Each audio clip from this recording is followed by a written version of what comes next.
Change of Heart. Jarmo Palamaki. Chapter 1. The morning mist still clung to the Serpentine in Hyde Park when Mr. Fitzwilliam Darcy, his sister Georgiana by his side, drew their curricle to a halt. The air held that particular crisp, invigorating quality of a late spring day in 1812 London, and the park was filling with the fashionable world taking its constitutional. "Look, Fitzwilliam," Georgiana said, her voice soft. "Is that not Mr. Thornton?" Darcy followed her gaze. A gentleman of perhaps 50, dressed with quiet but unmistakable expense, rode a fine bay hunter. He was deep in conversation with a woman and a young girl. Darcy's eyes passed over them initially, intending only a polite acknowledgement of his friend's acquaintance. "Thornton," Darcy called, raising a hand. The man turned, his face breaking into a genuine smile of pleasure. "Darcy, an unexpected delight. And Miss Darcy, too. You do us great honor." He reined his horse alongside their carriage, his attention shifting to his companions. The woman was seated on a side saddle, her posture perfectly erect yet relaxed. She wore a simple dark green riding habit, its only ornament a modest white cravat. Her profile, as she glanced toward the greeting, was one of the most familiar and yet most impossible sights Darcy could imagine. His breath caught, a visceral shock that traveled the length of his spine. Elizabeth Bennet. The girls beside her, Clara and Marianne, he would learn, had her mother's vivacious dark eyes and a cascade of dark curls. But it was the woman, the governess, who held him captive. 8 months since that terrible, circuitous letter from his aunt, Lady Catherine, which had confirmed his worst fears and, in the same moment, shattered his history. She was here, not in the drawing rooms of Kent or the parsonage of Hunsford, but in the public park of London, attached to the household of Henry Thornton, a prominent banker and a man of considerable wealth in the city. "Good day, Mr. Thornton," Darcy managed, his voice carefully modulated to hide the turmoil within. He gave a slight formal bow from his seat, his eyes flicking to Elizabeth and then away, as if burned. "Good day, Mr. Darcy," Thornton replied, seemingly oblivious to the undercurrent. "It is a lovely day, is it not? Have you already met my daughters, Clara and Marianne?" He gestured to the girls, who curtsied with a charming, practiced grace. "And I would also like to introduce their governess, Miss Bennet." Darcy composed himself, the mask of the Master of Pemberley slipping back into place.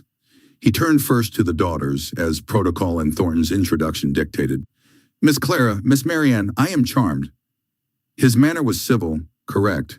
Then, with a deliberate shift that felt both excruciating and necessary, he turned to the woman at their side. Her eyes met his.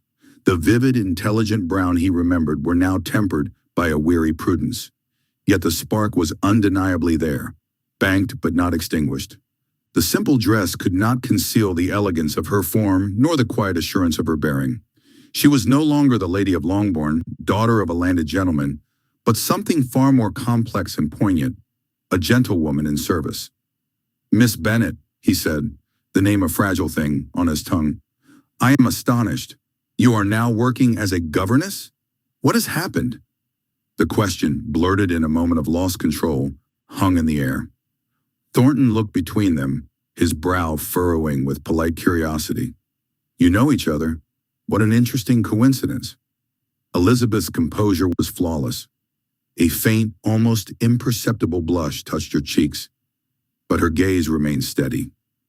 Mr. Darcy was visiting his friend, who had leased an estate in Meryton, Hertfordshire, neighboring Longbourn, the estate of my late father, she said, her voice low and clear, addressing Thornton but speaking for Darcy's benefit. "And then we also met in Kent, where he was visiting his aunt, Lady Catherine de Bourgh." "Your late father?" Darcy interjected, the single word carrying the weight of 1,000 questions. The letter from Lady Catherine had spoken of the scandal and the ruin, but had been chillingly vague on specifics. To hear it from her lips, it was another matter entirely. "Yes," Elizabeth answered evenly. "After his sudden death 7 months ago, we lost our entailed estate. My mother and my 2 youngest sisters could live with Aunt Phillips, and we 3 elder siblings moved to the Gardeners, here in London.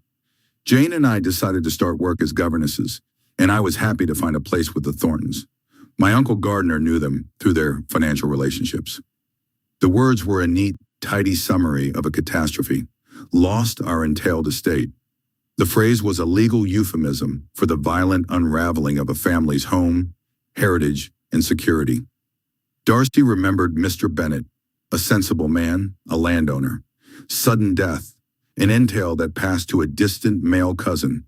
The whole of the Bennet family's world, which had seemed so solid and lively to him on that memorable visit, had vanished like smoke. And Elizabeth, brilliant, witty, proud Elizabeth, had become a hireling. "My dear Miss Bennet," Thornton said, his tone now somber with shared sympathy, "I still feel we owe a great debt to your excellent uncle. To think of such a family, scattered." He shook his head, then offered a more cheerful tone. "But Marianne adores you, and I am immeasurably pleased with her progress.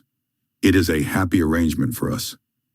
"For me as well, sir," Elizabeth replied, her smile reaching her eyes only when she looked at the child. Darcy felt a sickening lurch in his stomach. The memory of his first proposal, of his words, "In vain have I struggled. It will not do, my feelings will not be repressed. You must allow me to tell you how ardently I admire and love you," echoed with a new, monstrous arrogance.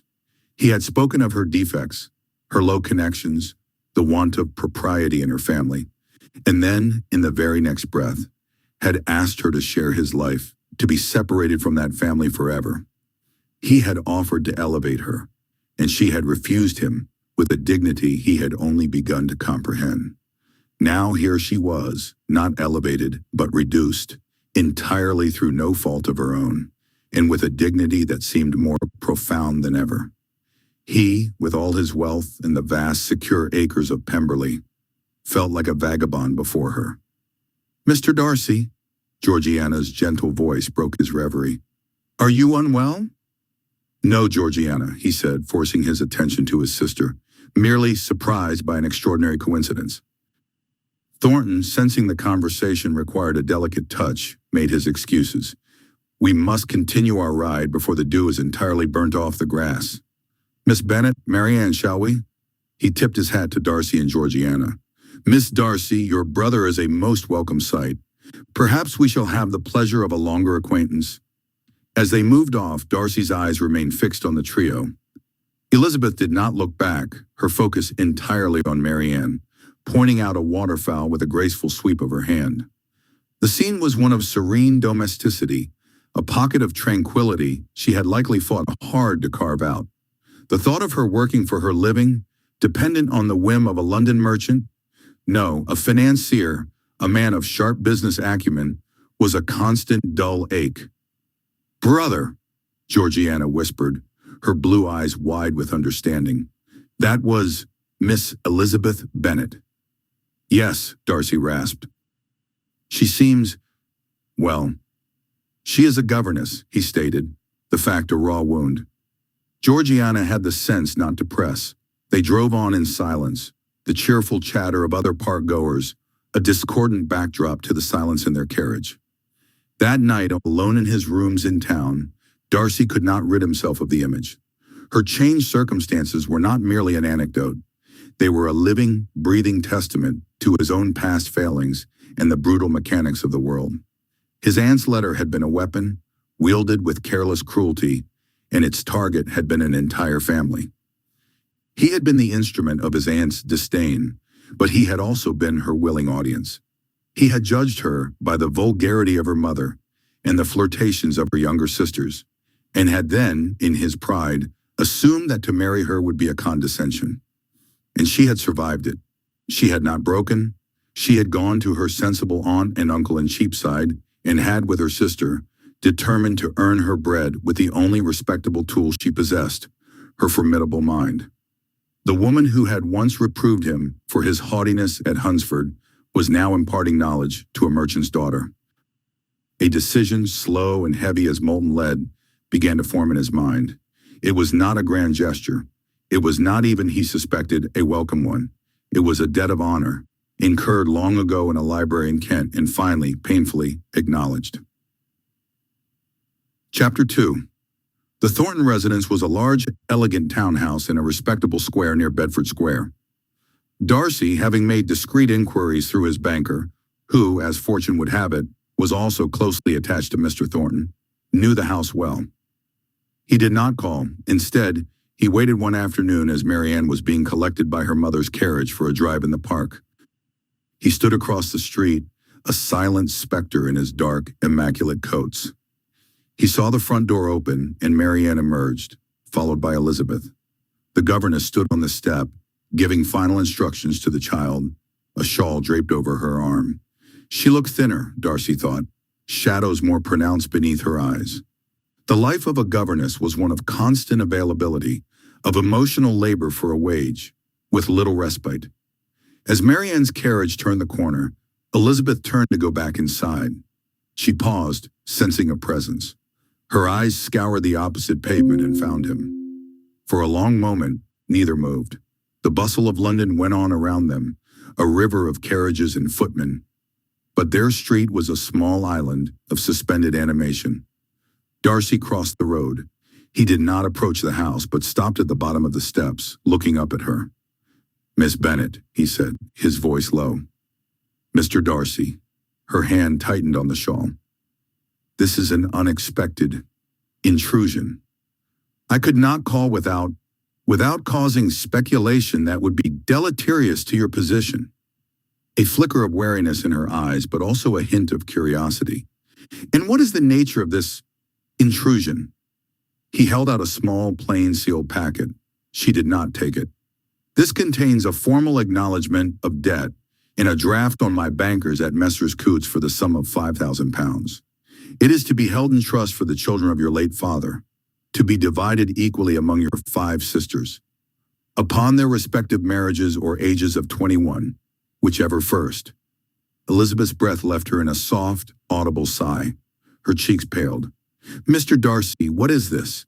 I cannot accept such a—" "It is not for you," he said firmly, meeting her stunned gaze. "It is for them, for Jane, for Kitty, for Lydia. It is a repayment of a debt of a different kind, a moral debt contracted by my family and by myself through my abysmal pride last autumn." "You are not responsible for Lady Catherine's malice," she said, but her voice lacked its usual force. "Am I not?" He took a step closer, his voice dropping further still. "I condoned it. I shared in her estimation of your family. I dismissed it. When I spoke to you that day at Hunsford, I was angry at your family's imprudence because it reflected on you. I used it as a weapon against my own better feelings. When I learned of the entail's consequence, I did nothing. I offered you a life of comfort while your family was cast into uncertainty. It is a shame that has festered in me these many months." She stared at him, her senses likely reeling. The man who had lectured her on her family's degradation was now standing on her employer's doorstep, offering restitution not to her, but to her sisters. "Why?" she whispered. "Because it is right," he said simply. Then a more desperate truth. "And because when I see you here, in this role that is beneath the brightness of your spirit, I am reminded every day of the man I was, and the man I wish to be. This is not charity, Miss Bennet. It is atonement." Elizabeth looked from the packet in his hand to his face. She saw no triumph, no expectant gratitude, only a grim, settled resolve. It was the look of a man who had wrestled with a demon and come out scarred but determined. "You have no right to do this," she said, a hint of her old fire returning. "It is an interference." "I have every right," he countered, his own temper sparking at her resistance. "I have the right of a man who has wronged another to attempt to set it right. The right of a man who admires, nay, venerates, the strength with which you have faced ruin. Take it, for them."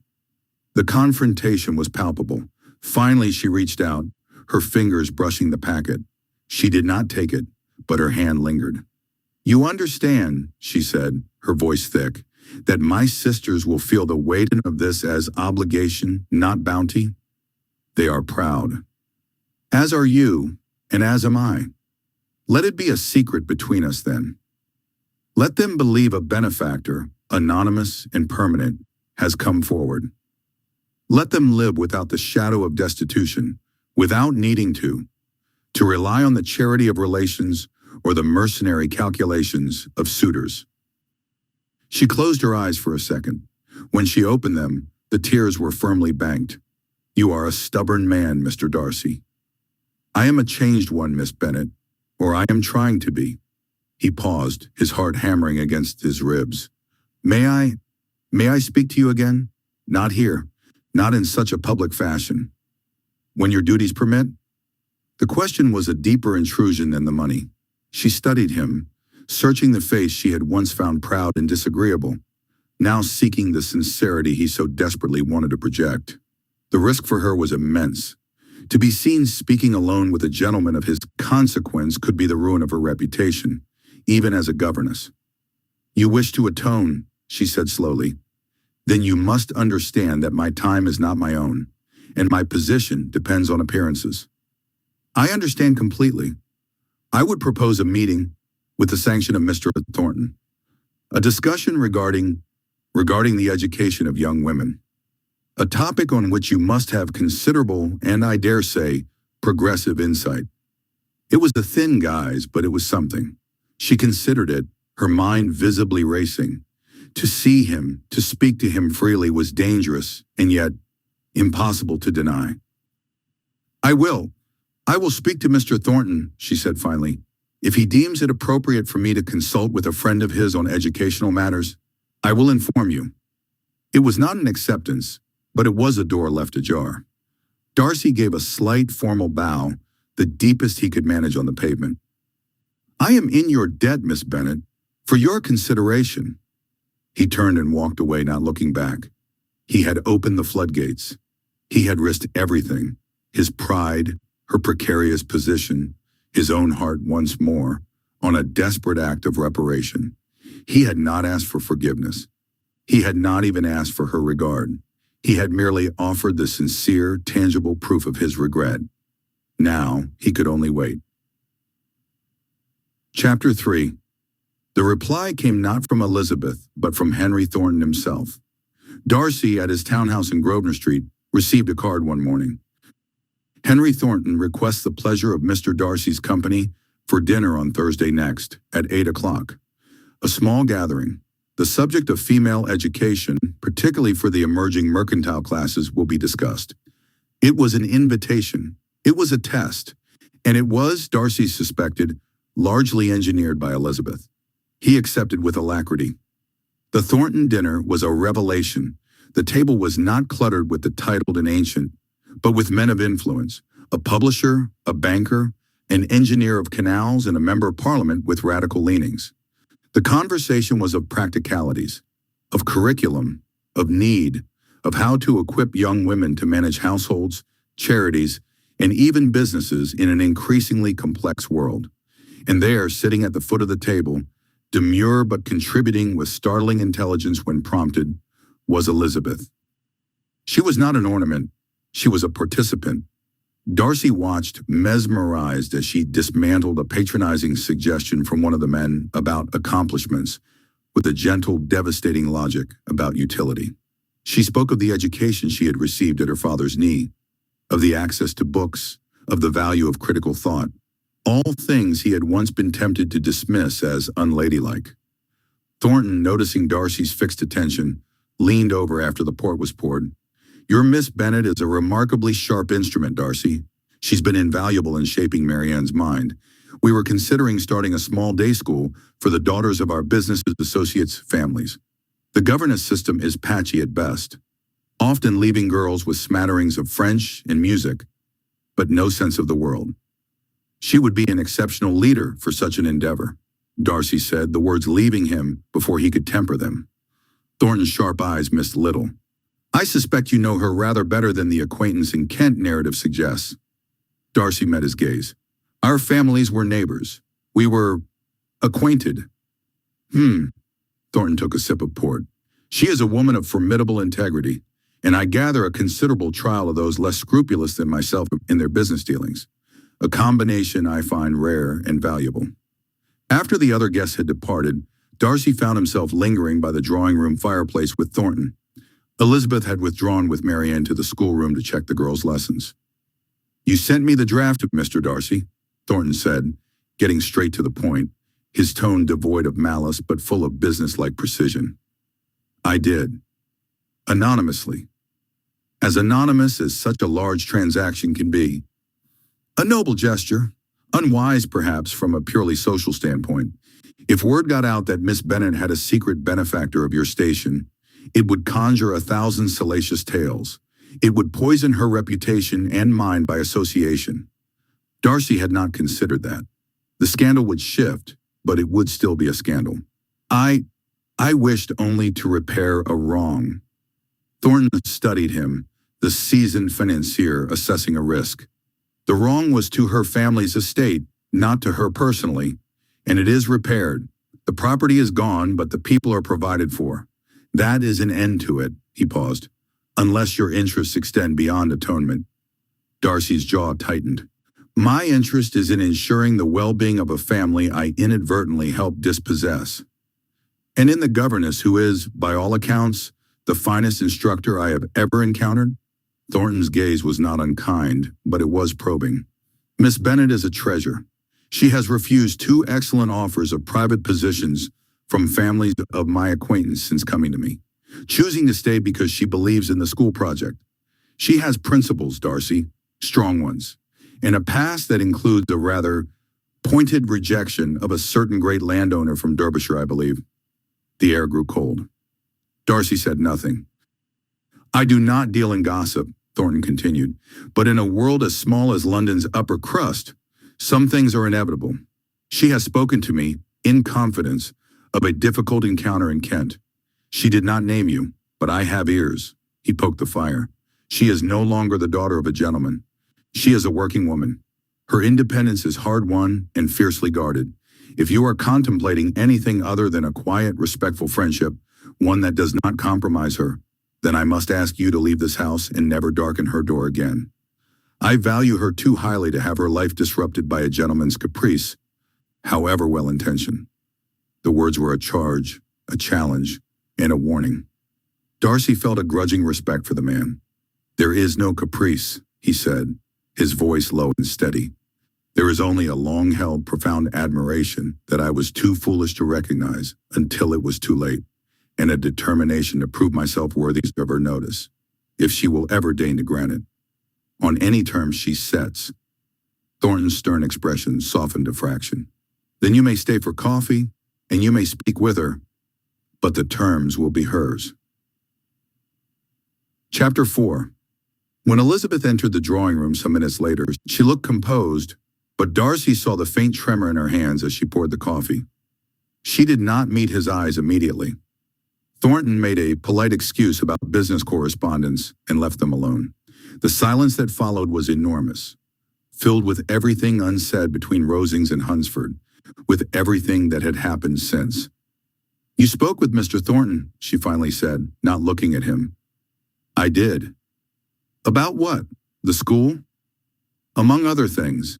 He paused, choosing his words with the same care he used for estate surveys. "He is an excellent man. You are fortunate." She turned then, her gaze direct. "He is. He treats me as an intellectual partner, not as a Bedlington to be indulged or a problem to be managed. It is a new and liberating experience." The barb, subtle but clear, went straight to its mark. He deserved it. He took it. "I am glad," he said simply. "You deserve nothing less." This seemed to disconcert her. She sat, placing her coffee cup on the saucer with a slight rattle. "Your package, the draft, it arrived." "Has it been accepted?" "By my uncle Gardner, yes. He is handling the trusts.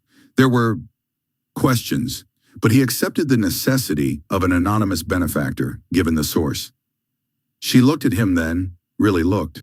"Why, Mr. Darcy, after all that passed between us? After you believed the worst of my family, and I believed the worst of you? What possible motive can you have now, save a misplaced sense of guilt?" He walked to the window, looking out at the gas lamps being lit in the square. "It is not misplaced guilt. It is a direct, specific consequence of my actions.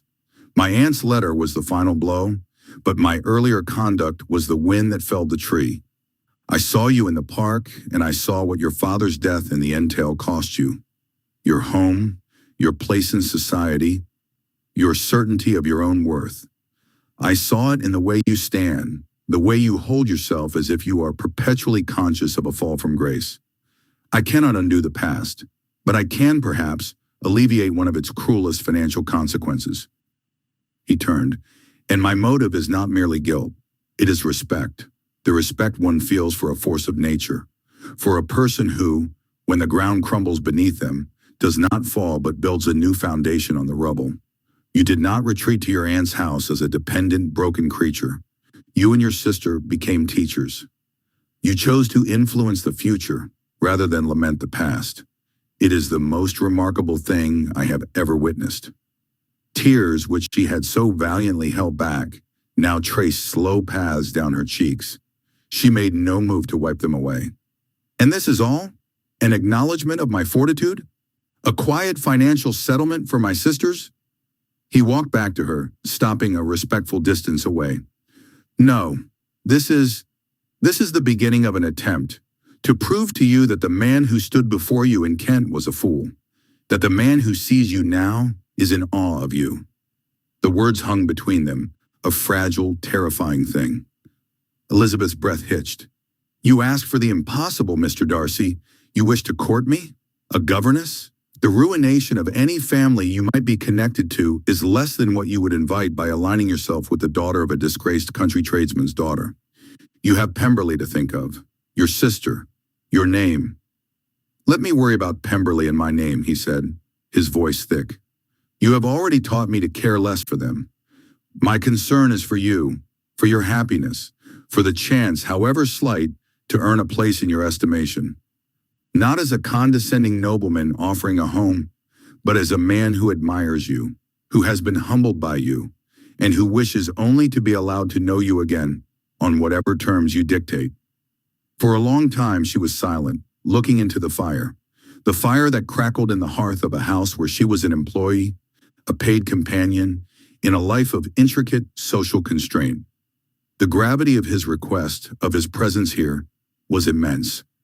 The words hung in the air, a vision of the life she had once dreamed of, a life of intelligence, passion, and security. For one breathtaking second she saw it. Pemberley, not as a prison of his pride, but as a home. Her children with his eyes, a life of shared laughter and profound conversation. The warmth in her chest threatened to become a flame that would burn away all her new resolutions. There is an additional thing that you should know, she said, the words falling like stones into the still pond of the moment. She met his gaze, her own clear and unwavering. I assume you have heard about the Clapham Club, or Clapham Saints? A flicker of confusion crossed his features.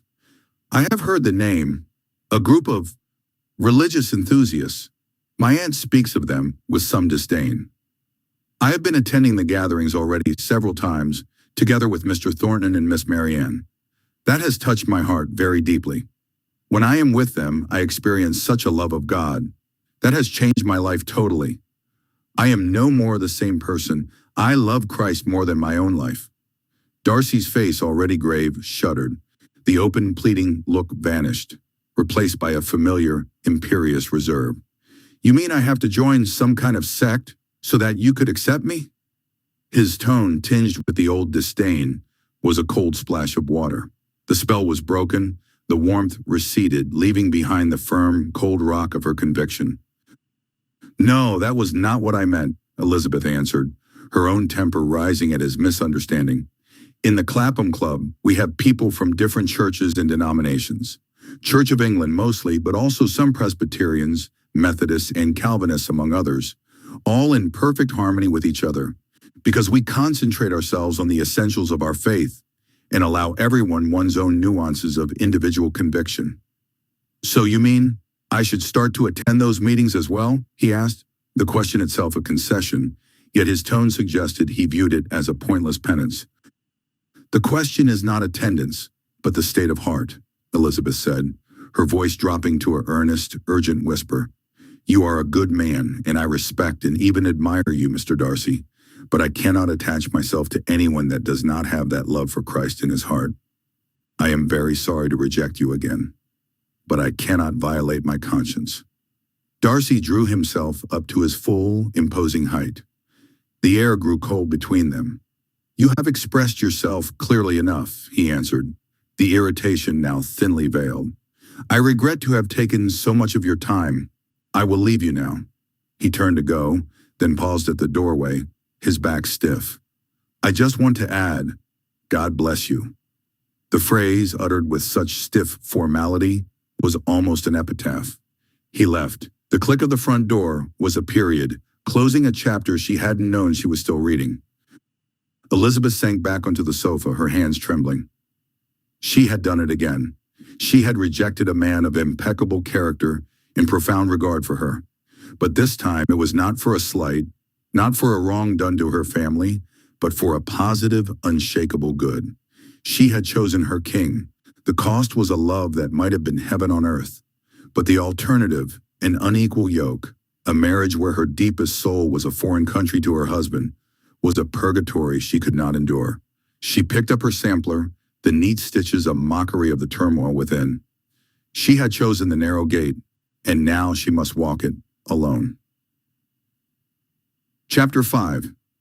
Fitzwilliam Darcy left Thornton's house and walked into the fog-dampened London afternoon, the polite smile of the butler still etched on his memory.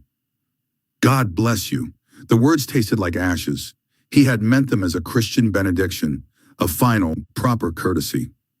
But as he strode through Bedford Square, they echoed with a bitterness he despised. He was being dismissed by Elizabeth Bennet. Again. The familiar, bloody-minded pride surged. She rejects him? The man who owned half of Derbyshire, who was the master of Pemberley, whose very name opened doors from St. James's to the furthest shire? Then as quickly a wave of shame submerged it. He had changed. He had seen the ruin of his own making in Lydia's scandal, the quiet, unshakable dignity of Jane Bennet, and the searing, undeserved forgiveness in Elizabeth's eyes. He had spent months in self-flagellation, reconfiguring his entire worldview through the lens of his failure. He had learned humility, or so he thought. Her words, however, had built a new wall between them, one he could not scale with property or pedigree, a state of heart. It was an invisible, immeasurable thing. He had always believed his morality, his honor, his sense of duty, his rectitude, was its own kingdom. He was a good man. He donated to charities, managed his estate with a sense of stewardship, was faithful to his friends. What more could be asked? But Elizabeth spoke of a love for Christ, a love that made her love him more than life itself, more than him. The notion was terrifyingly intimate. It was not about rules or reputation. It was about a secret, passionate allegiance that made all earthly bonds secondary. He felt a profound, aching ignorance. What did that even look like? The rain painted silver streaks down the tall windows of Darcy House, blurring the gas lights of Grosvenor Square into smudged, wavering witnesses to the turmoil within. Mr. Fitzwilliam Darcy stood before his library fire, its heat a poor substitute for the warmth absent from his spirit. The words of Elizabeth Bennet, spoken with such gentle, devastating clarity in the modest sitting room of the Thornton house that morning, echoed in the space between his heartbeat and his next breath. "You are a good man, Mr. Darcy," she had said, and the compliment, so long desired, had tasted of ash. But goodness, true goodness, must begin with a change of heart. It is not enough to repair wrongs, however impressive. One must first be remade. Remade, the word was an affront to the careful architecture of his self-improvement. For 2 years since that blistering confrontation in Kent, he had dedicated himself to being the man he believed she, and his own conscience, required. He had undone the damage to Wickham's reputation with a discreet, costly settlement. He had supported the Bennet daughters after the sudden death of their father that had led to the loss of their estate. He had corrected his own behavior and humbled himself. He had in all tangible ways made amends. And yet Elizabeth looked at him with that profound, pitying sorrow, as if he were a master builder who had erected a magnificent facade while the foundation crumbled. His thoughts drifted, as they often did, to the circle of men she inexplicably championed, the Clapham saints, the very name grated, sanctimonious, evangelical, a clique of the pious powerful. Darcy had observed them from a distance, a critical, analytical eye. There was Wilberforce, that indefatigable spider of influence whose web had finally ensnared the slave trade.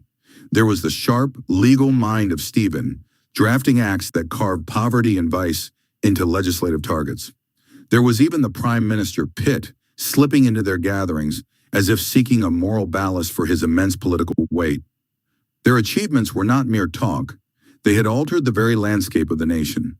Schools were founded, gin shops challenged, the blight of human trafficking legally cut back. It was social reform on a scale he admired, a blunt, effective instrument of change.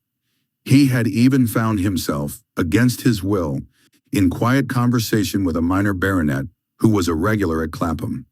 The man spoke not of personal sin, but of national sin and a covenant with God. Darcy had listened with polite, detached interest, filing it under eccentricities of the zealous. But Elizabeth's words connected the dots in a way that terrified him. She didn't merely admire their works.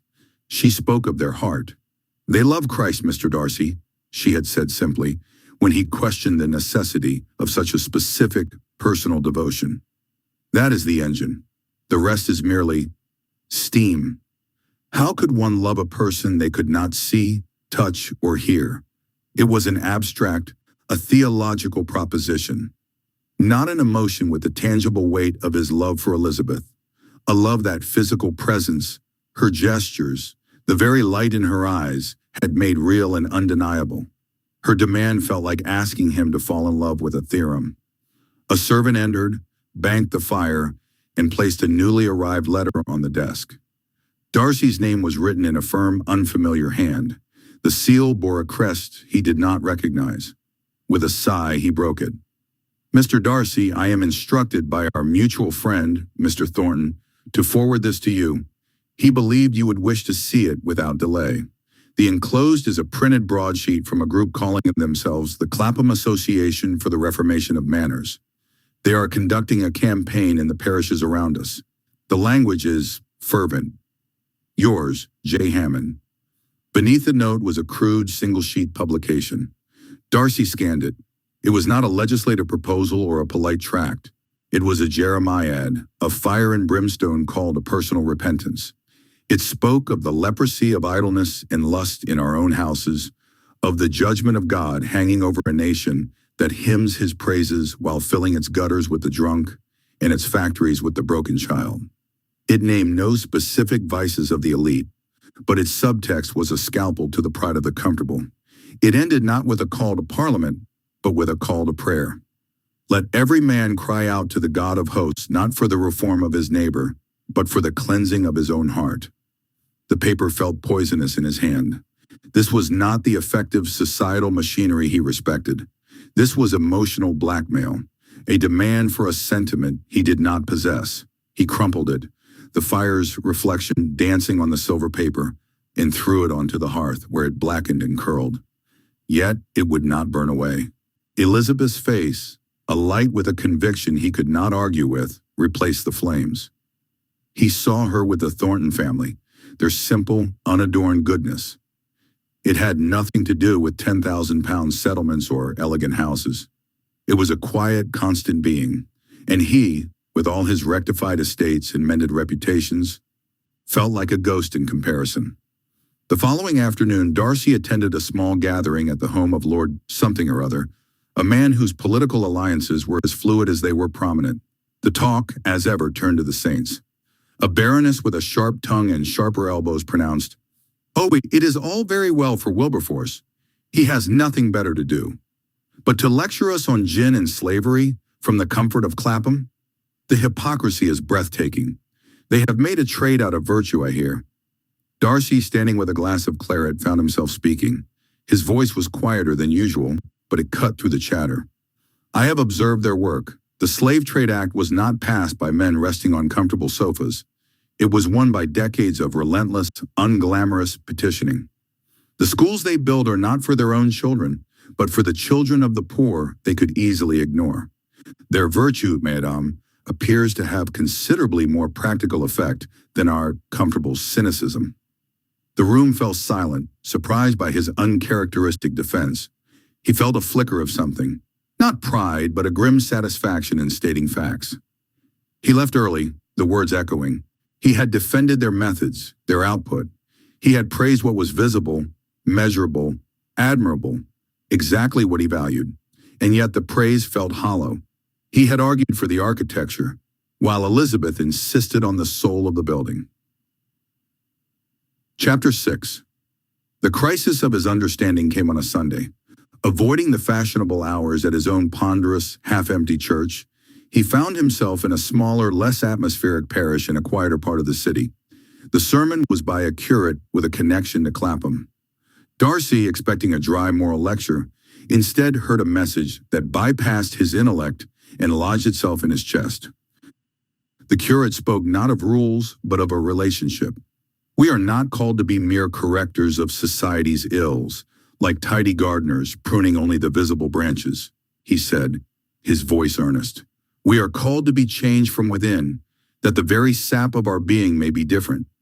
For what is a man who gives away his fortune, yet harbors a heart of stone? What is a society that bans the slave trade, yet trades in contempt? The root must be watered, or the branches we trim will only grow back, twisted and bitter. The root must be watered. Darcy walked home through the muddy streets, the words swirling. He thought of his own root. It was pride, a deep, hardy, ancient pride.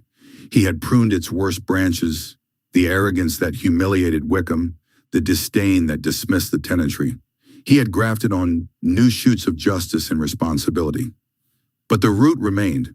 It was a pride in his own reformation. He took satisfaction in being the Darcy who had changed. He was, he realized with a jolt, admiring the workman. He thought of Elizabeth. Her initial rejection had been a bitter medicine.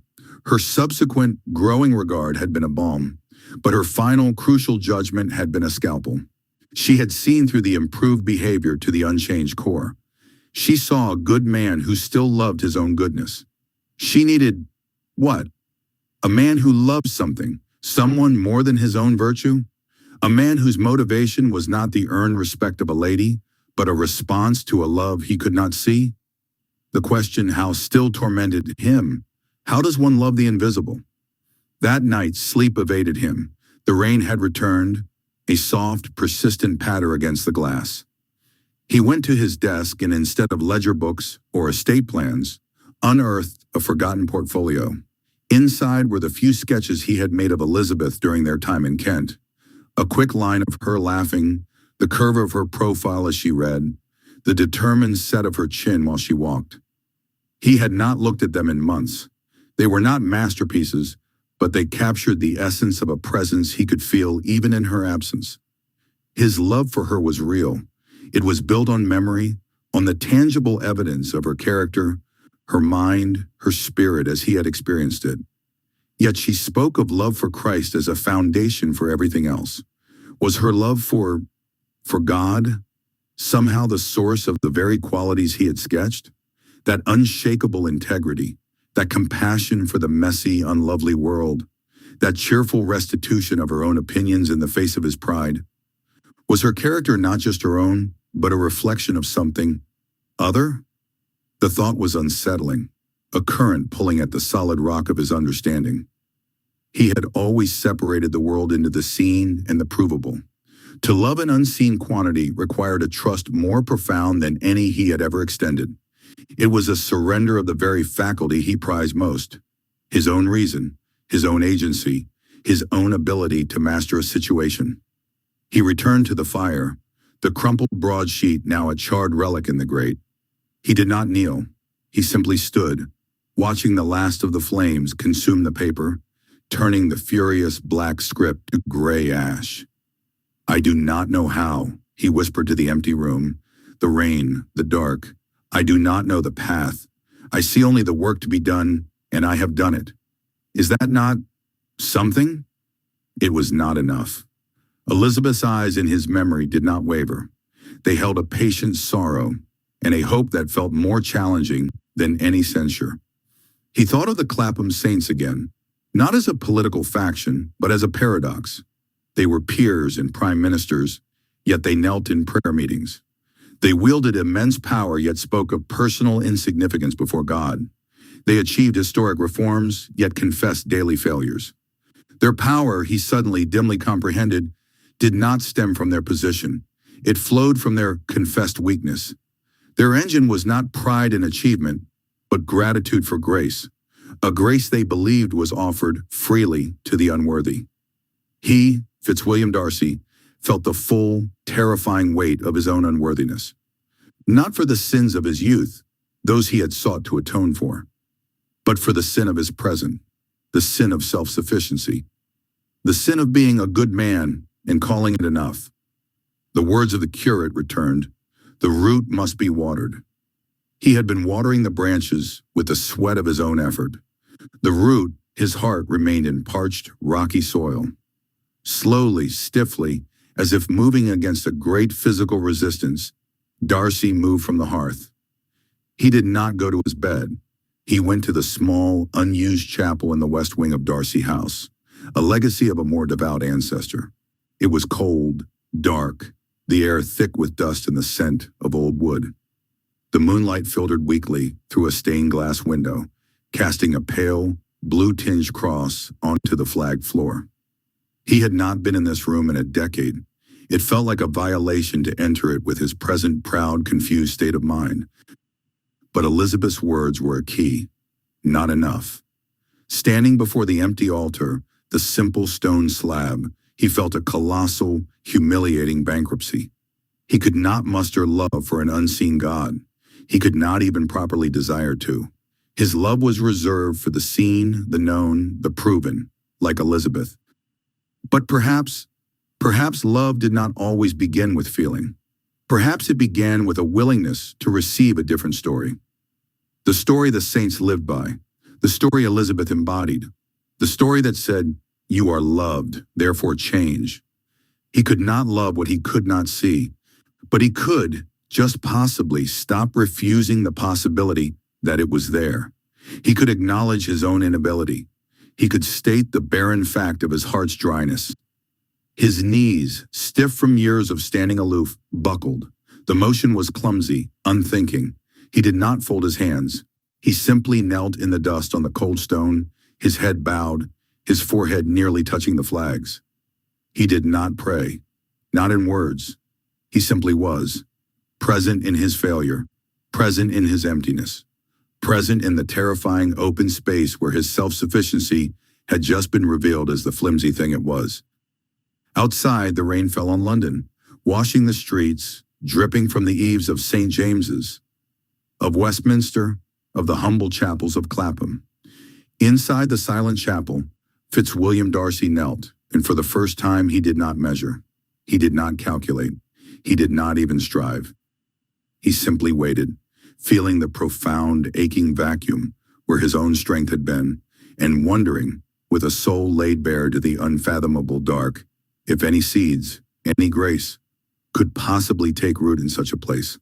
The journey to love an unseen God, he dimly understood, would not begin with a feeling. It would begin here, in the dust, on his knees, with the admission of a heart that could not, of itself, love at all. The change Elizabeth sought had, perhaps, just begun. Chapter 7. The chill of a November evening in London seeped through the fine wool of Fitzwilliam Darcy's greatcoat as he dismounted before a modest, well-kept house in a respectable Clapham square. He had come at Mr. Thornton's explicit invitation, a request he had weighed with the same serious consideration he afforded a business prospectus. The talk of practical piety had piqued his interest, not as a theological novelty, but as a possible framework for a life he was increasingly questioning.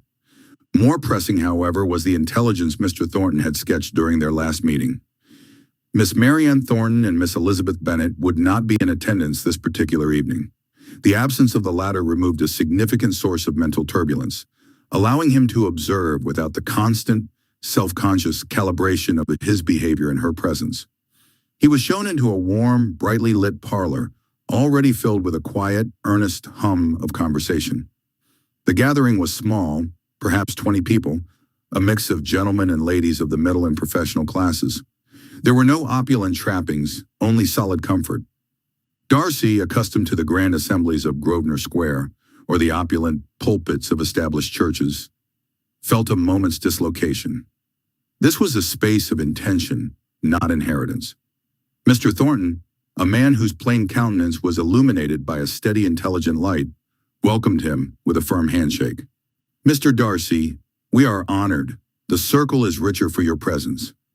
The meeting opened with a prayer, simple and direct, asking for wisdom to see the truth and strength to act upon it. There was no theatricality, no soaring oratory. It was a request spoken aloud, as from one friend to another. Then a woman rose. Darcy recognized Hannah More from Thornton's description. A writer of some repute, her face framed by a modest lace cap, her eyes calm and compelling. She did not approach a pulpit, but stood among them, a circle within the circle.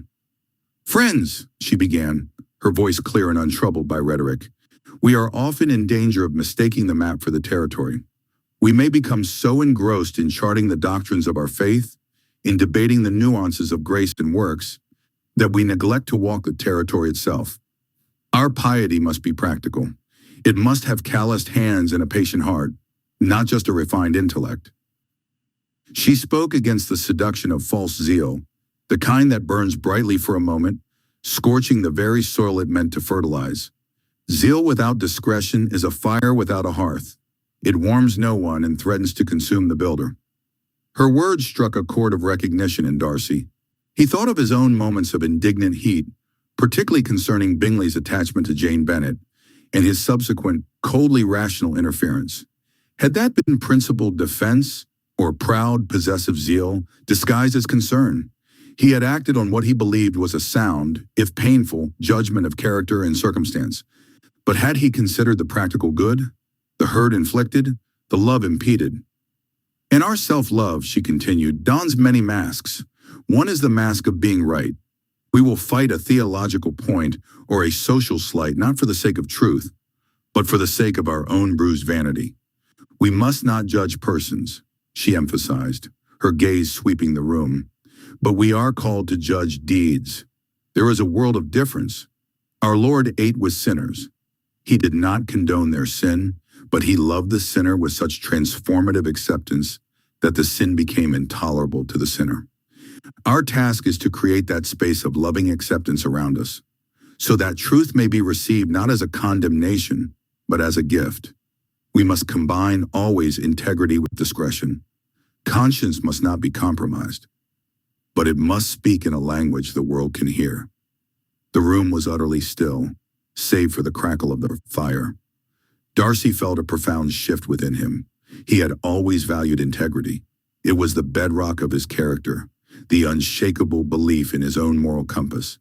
But he had often conflated the integrity of his conclusions with the purity of his motives. Had his intervention with Bingley been an act of integrity, or of pride disguised as integrity? Had his cold dismissal of Wickham been a righteous judgment, or a personal slight dressed in moral outrage? He had sheltered behind the fortress of his own rightness. Here, in this humble room, the model was different. These people, the thoughtful merchants, the quiet ladies who ran schools for the poor, their faith was not a theory to be debated in a library. It was the engine of their daily lives. He saw it in the worn leather of Mr. Thornton's boots, a man who managed many banks yet found time to visit the sick.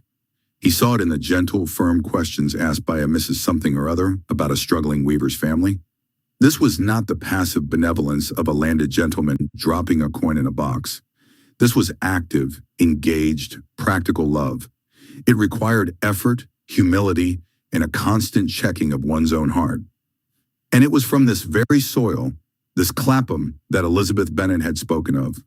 Her sharp wit, her refusal to kowtow, her profound empathy. Was it not the natural fruit of such a ground?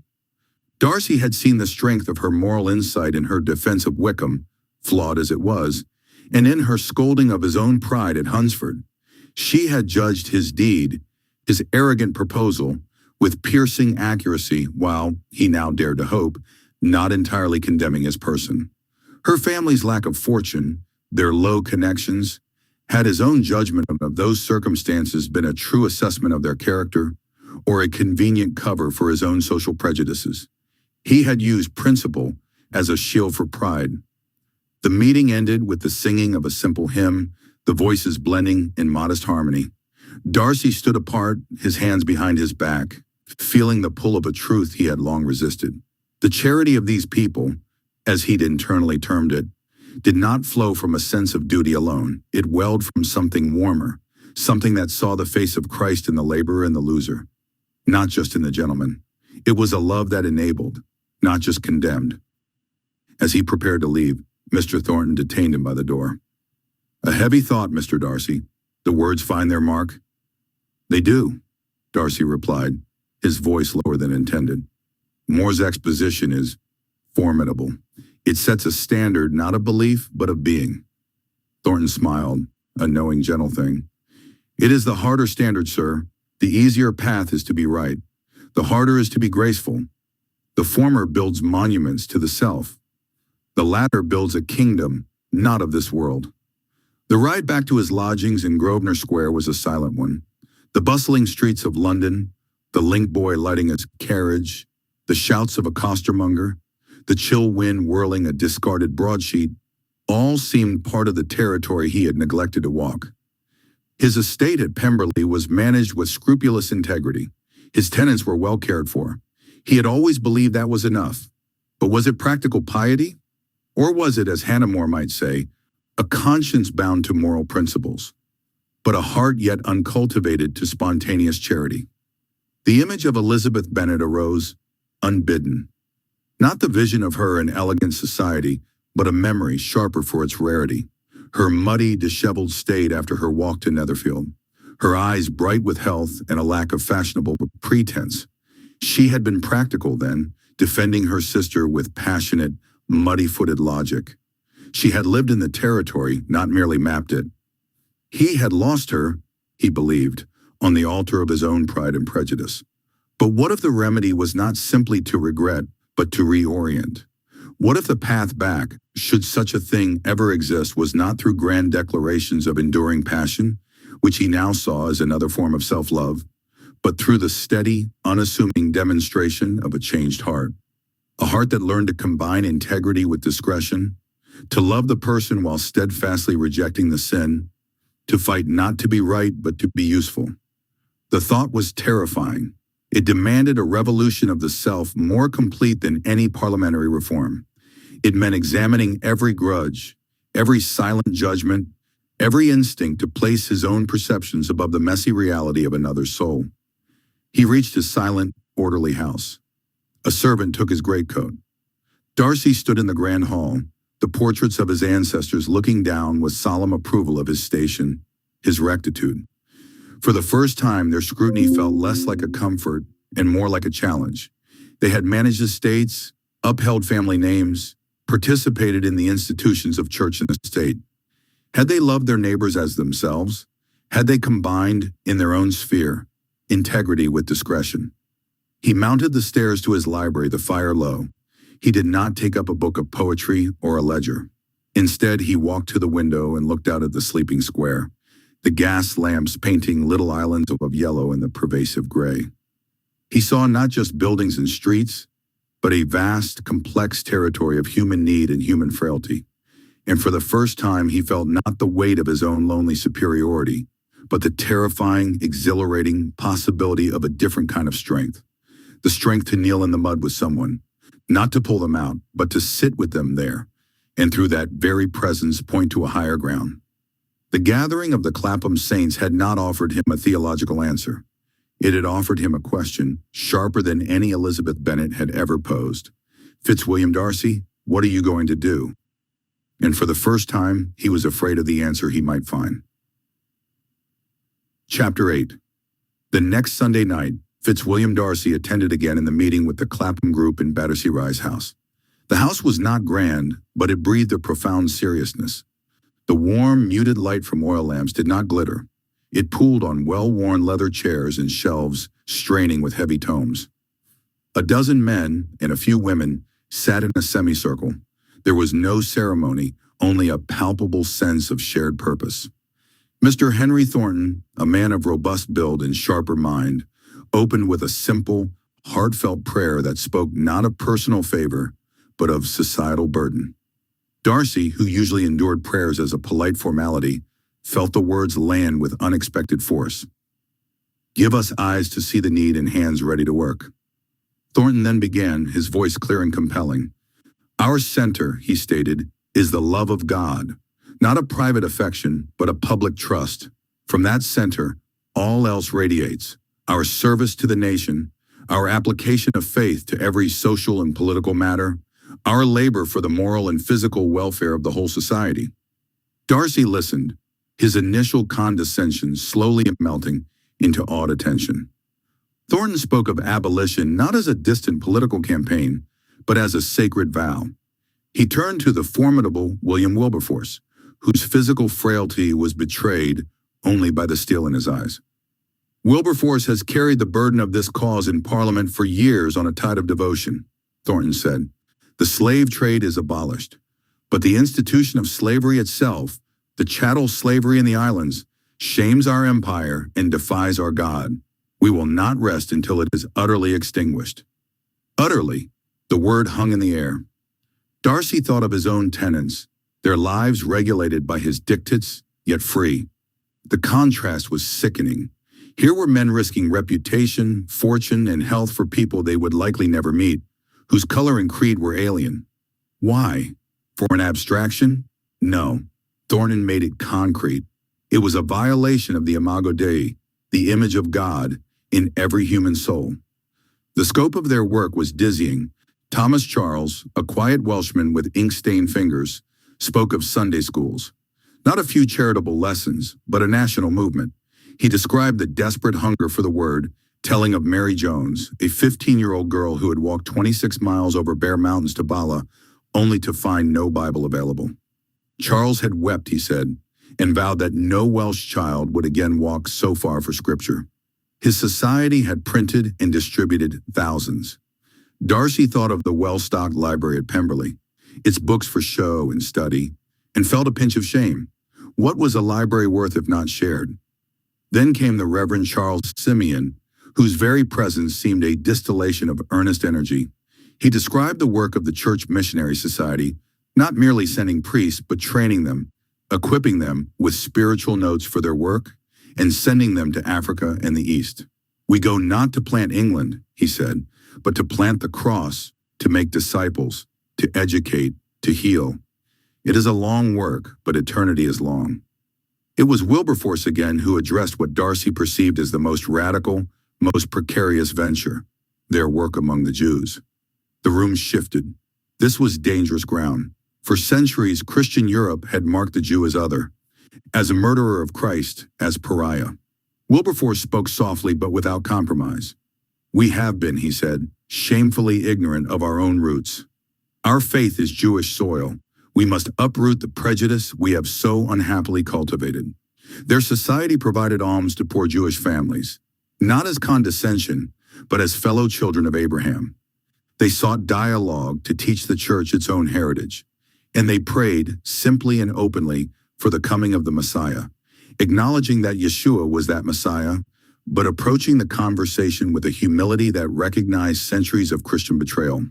They had even, he admitted, supported Jewish believers in Jesus who wished to maintain Jewish customs, forming their own congregations. And they supported morally and financially the stirrings of a return to the land of Israel. It was a breathtaking reversal, a theological and social earthquake conducted with quiet, deliberate grace. Darcy's mind reeled. Every boundary he held, national, religious, social, was being redrawn, not by force, but by a deliberate, Christ-centered love. This was not the faith of country parsons and comfortable pews. This was a faith that bled into the world's wounds. He thought of Lady Catherine de Bourgh, his aunt, and her rigid, possessive Christianity. The contrast was a chasm. Here, faith meant risk. It meant loving the enemy, serving the unknown, reimagining one's own identity in light of another's. Then the meeting opened for questions. Darcy, a man who never asked questions in company, found his throat dry. He remained silent, observing. It was a woman who stood. Elizabeth Bennet spoke, her voice calm but carrying to every corner. I have heard clearly the work against the cruelty of the slave trade and the barbarity of the prison and factory systems, and the work for education and mission. But I must ask, what of the cruelty silently accepted in our own homes and fields? The suffering of animals, not for necessity, but for sport, for convenience, for mere vanity. Does the love of God, which is our center here, extend to the beast that perishes? A respectful murmur filled the room. It was not a question they had formally tackled. Wilberforce, looking directly at Elizabeth, smiled wearily. Miss Bennet, you have put your finger precisely on the gap in our net. I have thought on it. Our brothers in the field see the overworking of cart horses. Our sisters in the kitchens see the slaughter of creatures for mere ostentation. We have been so focused on the imago Dei in man that we have perhaps neglected the creature in the lower creatures, whom God has also placed in our stewardship. It is a just and a Christian question. I welcome any and all ideas on how to address this silent suffering. It is, after all, part of the moral welfare of the society God has given us. The meeting closed with a rousing, simple hymn and a prayer that seemed to spill out of Thornton's soul. Darcy stood with the others, the hymn's promise of a world in travail for a new creation resonating in his bones. The handshake passed around the room was a bond of shared, strenuous hope. When it came to Elizabeth Bennet, her hand was firm in his. Mr. Darcy, she said, a glimmer of mischief in her eyes, despite the gravity of the topic. You look as if you have been struck by lightning. Perhaps I have, Miss Bennet, he replied, his voice uncharacteristically rough, by a better sort of electricity than is found in London drawing rooms. He walked home through the rain-slicked streets, the club's words, love as a center, stewardship, suffering, covenant, repeating in a litany against the clamor of his pride. He had spent a lifetime measuring men by their consequence, their connections, their bearing. These men measured themselves by the weight of need they chose to carry. Was that stewardship? Was that the public service his faith demanded? He reached his silent square. The Clapham men had shown him a different architecture, one built not on stone and acreage, but on prayer and prison reform, on Bibles for Welsh maids and dialogue with rabbis, on the relentless pursuit of a kingdom where the last were first and the meek inherited the earth. Darcy did not sleep that night. By the gray light of dawn, he stood again at his window, watching the city stir. The restlessness was still there, but it had transformed. It was no longer a vague ache, but a pointed question, a calling. He thought of Elizabeth Bennet's direct gaze, of Wilberforce's weary smile, of Mary Jones walking for a book. A plan, audacious and terrifying, began to form in his mind. It involved Pemberley. It involved his hounds. It involved a profound reckoning with the very definition of responsibility. He had always believed his duty was to his estate, his name, his class. Now he understood a deeper duty, to the measure of Christ's love, a love that knew no bounds of species, of nation, of station. The Clapham Club had not just met in Battersea Rise House. They had met in his soul, and they had torn open the walls. The work he saw with a clarity that was both terrifying and exultant was not just theirs. It was his, and it began in his heart. Chapter 9. The long mahogany table in Henry Thornton's drawing room glimmered in the candlelight. The scent of roasted pheasant, fresh truffles, and a hint of Madeira wafted from the silver service, mingling with the faint perfume of lavender from the lace curtains that framed the tall windows. Outside, the city's clatter was muffled by a thin veil of fog that clung to the Thames that had carried so many of the men gathered there to the same port of destiny years before.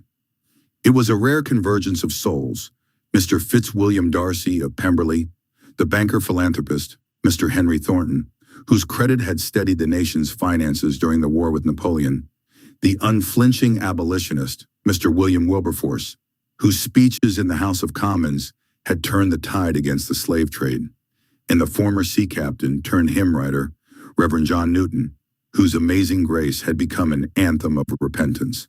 Their lives, each a thread in the great tapestry of early 19th century Britain, now lay intertwined across the polished oak. Thornton had summoned the company for a private dinner, a modest occasion compared with the grand balls of the season. Darcy had arrived first, his carriage rattling along St. James's Place. He stepped into the drawing room, removed his coat, and took his seat opposite Henry, his posture impeccable, his expression solemn. Wilberforce entered a few moments later, his hat tipped back, his eyes alight with a fire that had never dimmed despite the decades of struggle. He paused at the door, looking for a moment at the portrait of George III that hung above the mantel, his hands clasped as if in prayer. Then he moved to the empty seat beside Darcy, greeting him with a firm handshake. Newton arrived last, his gait slower, his face lined by the years of a life that had turned from cruelty to contrition. He bowed lightly to Thornton, then to the others, his voice soft yet resonant as he said, "Thank you, Mr. Thornton, for this gracious invitation. May our conversation be as earnest as the purpose that convened us." The servants withdrew, the candles flickered, and the first course, small droplets of consommé brushed with fresh herbs, was poured. I cannot help but feel a deep admiration for the many achievements that each of you and those of your companionship in the Clapham circle have wrought upon our society, Darcy said, his voice low but carrying a weight that matched the gravity of the room. Mr. Wilberforce, your tireless campaign against the slave trade has not only freed countless souls, but has also awakened the conscience of a nation. Mr. Thornton, your stewardship of the Bank of England and your generous philanthropy have steadied the very foundations upon which this empire rests. And you, Reverend Newton, your transformation from the very heart of the trade to the hymns that echo in pews across the globe. Your words have become a beacon for the repentant and a comfort for the afflicted. He paused, eyes traveling from one face to the other, as if measuring the depth of the collective sacrifice. Yet, he added, a shadow crossing his countenance, I wonder occasionally if the work has ever been too wearisome for any of you. Have you ever felt the weight of it so great that it threatened to crush the very spirit that drives you? Wilberforce placed his fork down with deliberate calm, his gaze unwavering. Nothing worth pursuing is ever easy, Mr. Darcy, he replied. But when a cause springs from the heart, it is never devastating in the sense of being destructive. Rather, it becomes a constant fire that consumes the doubts, the fears, and the complacencies that surround us. The path may be steep, the night may be long, but the light of conviction never wanes. Newton, his eyes betraying a flicker of a distant memory, nodded. Indeed, the fire you speak of is the same fire that scorched my own conscience upon the decks of my vessels. It is a fire that cannot be quenched unless one steps into the waters of forgiveness. Thornton, ever the pragmatist, added, and yet, my friends, there is also the practical side of the matter. The tiresome work may cause fatigue, but it is the purpose that fuels endurance. We each have a stake, be it in the welfare of a nation, the salvation of souls, or the redemption of a tarnished past, that sustains us through the wearisome parts of the journey. The conversation drifted for a moment as the second course, roasted pheasant with a rosemary reduction, was set before them. The aroma of the meat mingled with the faint perfume of the candles, wrapping the gathering in a shared sensory experience that seemed to seal the bond forming among them. It was Darcy, whose habit of contemplation often led him to ask the probing questions that others might avoid, who spoke next. Gentlemen, he said, setting his knife down, I have heard in many circles of the change of heart you each have experienced. Mr. Thornton, you have spoken of a transformation that feels akin to falling in love, a burning, irrevocable shift. Might you elaborate on that analogy? Thornton smiled, a faint, almost shy smile that softened the creases on his forehead. Very well, Mr. Darcy. The change of heart, as we have witnessed, is indeed much like falling in love. It is an immersion, a surrender. In the Song of Songs, chapter 8, verse 6, we read, Set me as a seal upon your heart, as a seal upon your arm, for love is as strong as death. When one falls in love, all else loses its importance. The world seems to shrink, and the beloved becomes the axis around which all thoughts turn. In the same manner, when we encounter the divine or a moral cause that truly awakens the soul, everything else fades into background. The heart burns for that one truth, that one purpose, and all else is eclipsed. Wilberforce leaned forward, his elbows resting upon the table, his fingers interlaced.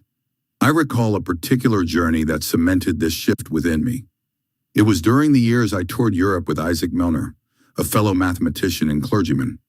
One evening, within a modest Parisian salon, I found myself reading Philip Doddridge's The Rise and Progress of Religion in the Soul. The treatise spoke of the gradual yet inexorable working of God's Spirit upon the heart, moving it from inertia to fervor. It was not a sudden flash, but a deep internal tide that rose and fell, eventually carrying me into a profound, great change. Newton's eyes softened as he listened. He took a breath and added, "For me, the change was more abrupt, perhaps. I spent 20-plus years as a slave trader. I witnessed the very people I now mourn in my hymns, men, women, and children, being shackled, torn from families, and sold across oceans. Yet it was not until I was forced to confront my own mortality during a violent storm at sea that I saw the face of my own conscience reflected in the rolling waves. I thought, if I do not change, I will drown in my own sin. That night, I prayed, and a light entered my heart, a light that could not be explained as mere guilt. A hush fell over the table. The candles seemed to burn brighter, as if listening. Darcy, his curiosity piqued, asked the question that had haunted him since he first read the pamphlets of the Clapham sect.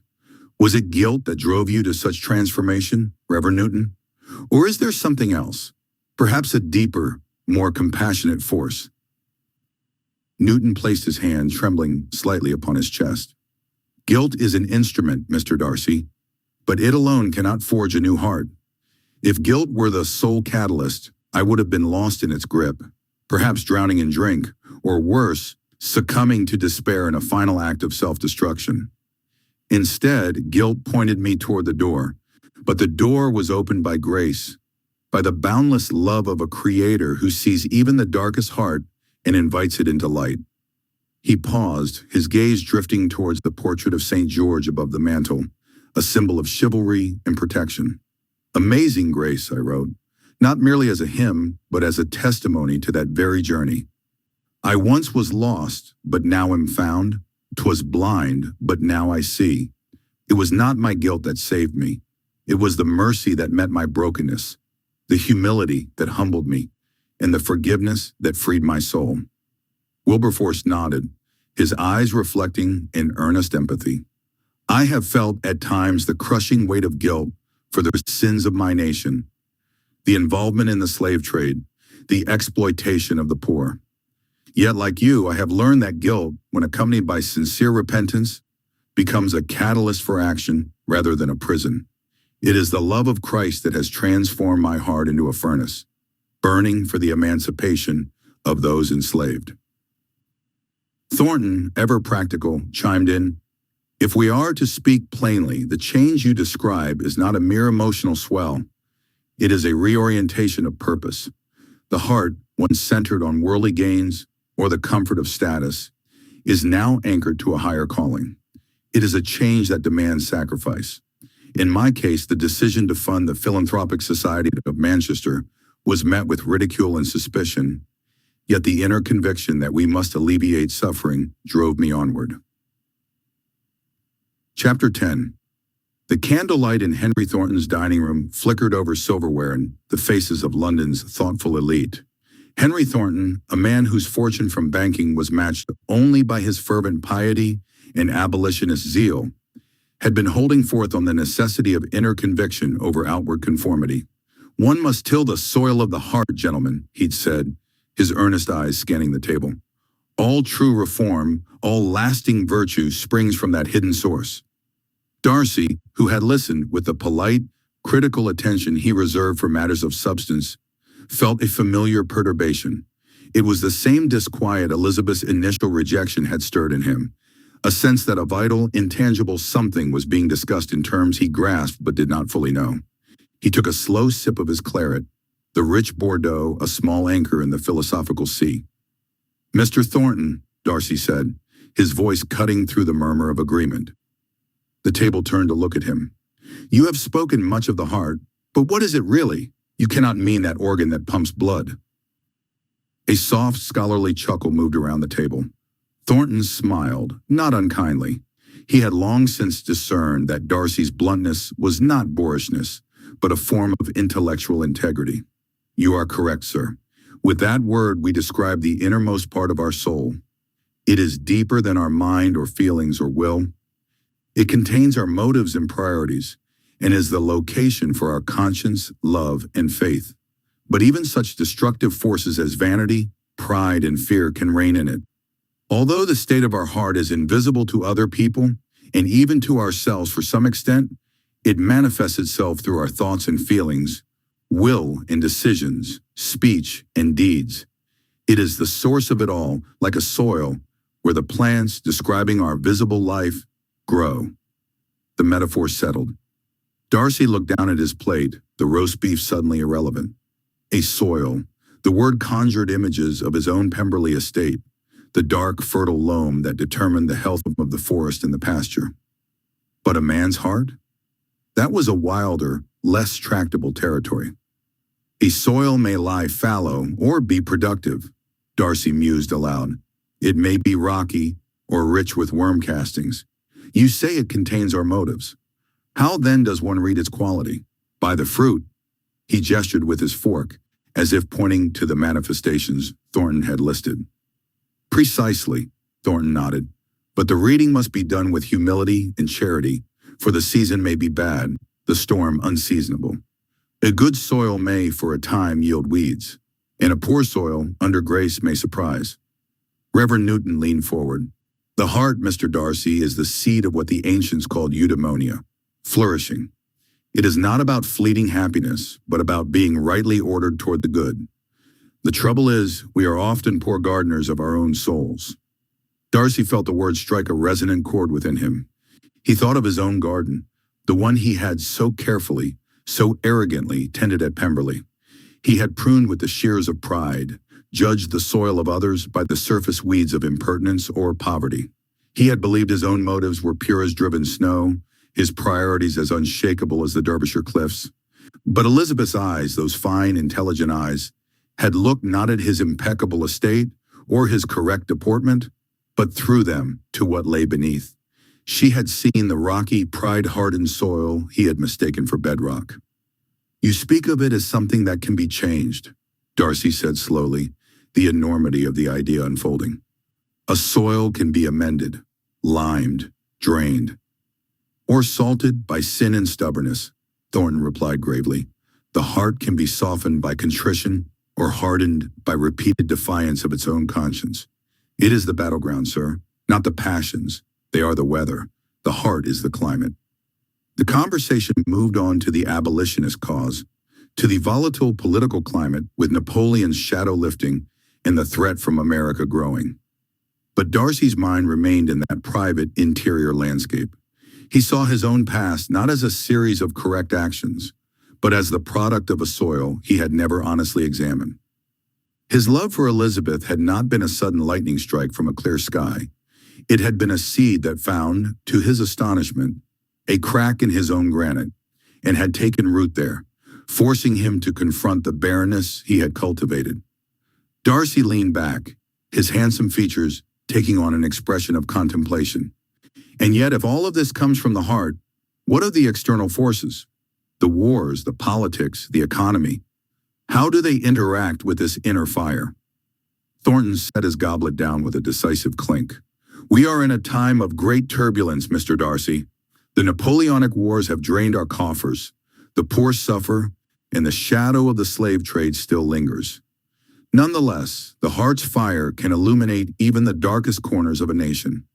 My work at the Bank of England has been to stabilize the currency, ensuring that resources can be mobilized for humanitarian causes. The war drives the need for innovation in finance. The same innovation can be steered toward philanthropic avenues. Wilberforce, his mind wandering to the chambers of Parliament, added, When I stood before the House, I felt a tremor in my heart, a conviction that the people of Africa were as dear to God as any of us. The public sentiment could have turned a cold heart, But the persistent fervor, kindled by countless letters from missionaries, the accounts of freed slaves, and the moral argument that even our nation's prosperity is built upon the suffering of others, kept the flame alive. Newton, whose voice had deepened with each recollection, continued, "Even in the very churches where I now preach, the pews are filled with men who have seen their children die of disease, who have watched their wives labor from dawn to dusk.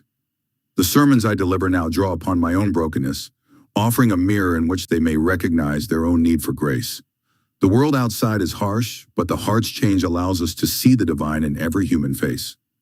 Darcy, the ever-observant gent, reflected upon this. He thought of Pemberley, of the tenants who faced the dearth of wheat due to the continental blockade, of the laborers who toiled in the mines of Derbyshire. His own world had been one of measured proprieties, of dances and contracts. Here, among men whose hearts had been felled by storm, by war, by sin, he sensed a new geometry of human purpose. He placed his hand over his own heart, feeling the steady beat beneath his ribs. "I have always been a man of reason, Mr. Darcy, taught to value order, propriety, and duty above all. Yet hearing your stories, I find myself questioning the very foundations upon which I have built my life. If the love spoken of in that ancient song can be as strong as death, perhaps I have yet to learn its true depth." For a time, the only sounds were the faint crackle of the candles and the occasional clink of silver. The great fire in the hearth's stone mantel burned low, casting long shadows that danced upon the walls. It was as if the room itself were holding its breath, listening to the unspoken questions that lingered. At that moment, the footman entered with a silver tray, setting before them a small plate of honeyed figs and a goblet of fortified wine. The wine's amber glow caught the light, resembling a small sun in the dimness. Newton, with a gentle smile, lifted his goblet. To hearts transformed, to the work yet undone, and to the fellowship that binds us. The others followed suit, their glasses chiming softly. "To love," whispered Henry, "as strong as death." "To grace," added Wilberforce, his voice low yet resonant. "And to truth," Darcy said, his words lingering in the air, "that we may always seek the truth, even when it leads us to humble ourselves before a higher power." They drank, the wine tasting of patience and hope, each sip a reminder of the bonds forged not merely by shared conversation, but by shared purpose. After the gentlemen retired to the library, Darcy lingered a moment by the window, watching the gas lamps flicker on in the damp street. Thornton came to stand beside him. "You are quiet tonight, Mr. Darcy." "I am merely contemplating the topology of my own interior," Darcy said, a ghost of a smile on his lips. "You spoke of the heart as source. I have spent my life believing my reason was the source, that my decisions were emanations of a clear, rational mind." "And were they?" Thornton asked softly. Darcy thought of his disastrous proposal, of his cold letter of explanation, of his initial assessment of Elizabeth's family. Reason, he saw now, had been the polished surface, the done-up facade of the estate. Beneath it, the soil had been choked with the weeds of class prejudice, wounded vanity, and a fearsome, unacknowledged fear of being found wanting. "No," Darcy admitted, the word a quiet surrender. "The root of those actions was a pride so deep I named it dignity. A prejudice so ingrained I called it discernment. My reason served that soil, it did not instruct it." Thornton placed a hand on his shoulder. "Then you have begun the true work. To know the nature of one's own soil is the first, hardest step of cultivation. You must ask, what seeds am I now sowing? And what must be uprooted?" Later, walking home through the streets of Bloomsbury, the chill air sharp in his lungs, Darcy felt a profound shift. The abstract philosophical question had become a personal, urgent directive. The heart was not a poetic fancy, it was the authentic self, the hidden engine of character. Elizabeth, in her infinite wisdom and mercy, had not fallen in love with his impeccable reasoning or his vast estate. She would only have loved the man whose heart, for all its faults, had been moved by her defiance, her laughter, her moral clarity, her forgiveness. Chapter 11. The sky was a pale, bruised violet when the carriage rolled down the gravel path of Hyde Park. A soft mist clung to the trees and the fresh scent of damp earth rose from the lawns. The carriage stopped before a modest tea pavilion, its white-painted columns gleaming under the early light. Fitzwilliam Darcy, now a gentleman of 28, stepped down first. The wool coat that had once seemed a uniform of sternness now hung a little looser about his shoulders. His hair, though still neatly brushed, held an odd softness, as though the air had brushed it with an unseen hand. Behind him, the robust figure of Mr. Henry Thornton, a man of commerce and a frequent voice in the Clapham meetings, walked with an easy gait. He wore a broad smile, the sort reserved for friends with whom one could speak plainly about the state of the nation and the state of the soul. A few steps behind them trundled the two young daughters of the house, Clara and Marianne. Clara, 13, was already a study in poise, her dark curls pinned with a blue ribbon. Marianne, 11, was more impulsive, her bright eyes constantly darting about as if seeking new stories in every crack of the pavement. Between them stood Elizabeth Bennet, governess, and lately something of a confidant. Her sharp eyes, which had once critiqued the foolishness of society's pretensions in the drawing rooms of Longbourn, now bore a quiet curiosity about the man who had, a few months earlier, been the very picture of reserved dignity. "Good morning, Mr. Darcy," Elizabeth said, her voice as steady as ever. "You seem altered, as though the night has taken something from you and given you something in return." Darcy inclined his head. "Miss Bennet, it is a strange thing to say, but I have indeed been changed. More than altered, though I find it difficult to give it any name that would satisfy my own reason." Elizabeth's eyebrows rose, a small smile touching the corner of her mouth. "Then you shall have to explain it to us. It would be a disservice to the world and to our hearts to keep such a transformation secret." Darcy looked toward the distant trees, where the mist had begun to thin, revealing the bare trunks like sentinels. He took a breath, as if inhaling both the cold air and the memory of a night that had weighed heavily upon his mind. He turned to Elizabeth, his eyes holding a calm he had never possessed. "My dear Miss Bennet," he began, "yesterday, after the meeting, I reflected upon what we had discussed about the change of heart. I was struck by a passage from Scripture. 'If I have not love, I am nothing.' It gave me pause, for I realized that my life had been built upon duty, upon pride, upon an adherence to propriety. Yet the love I possessed was often a conditional one, bound to the expectations of society." Elizabeth watched him, her expression unreadable, but her eyes softened. "And what then?" "I turned to the Word," he continued, "to seek a deeper understanding. The verses of John spoke to me. We love because he first loved us. And as I have loved you, so you must love one another. The heart, I learned, cannot simply fashion love upon its own will. It must be given. God's love, that which surpasses all human understanding.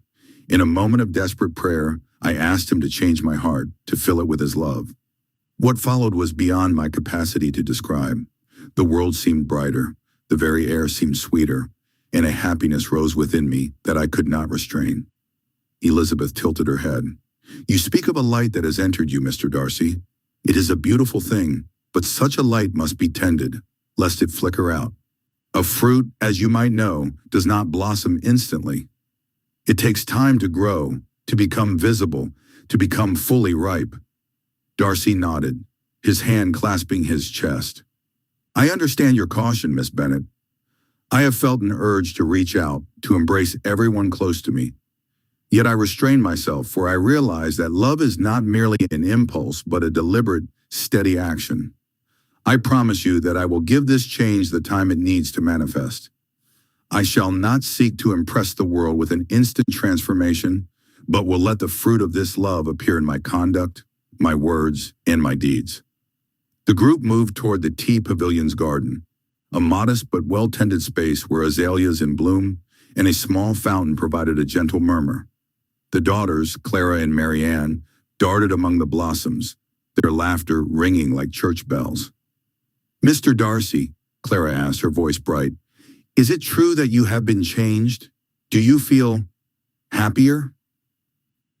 He smiled, a genuine, unguarded smile that warmed his cheek.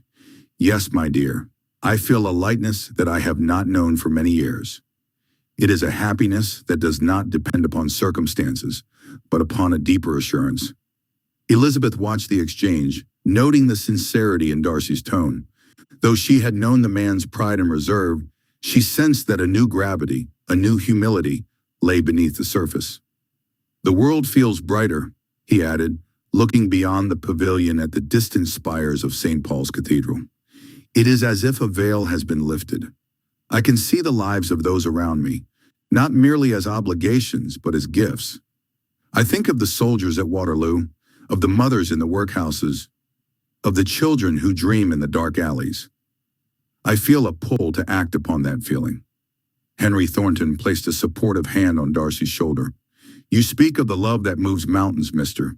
Darcy, I have long believed the work of Christ can change a nation, but it begins with the change of a single heart. Darcy nodded.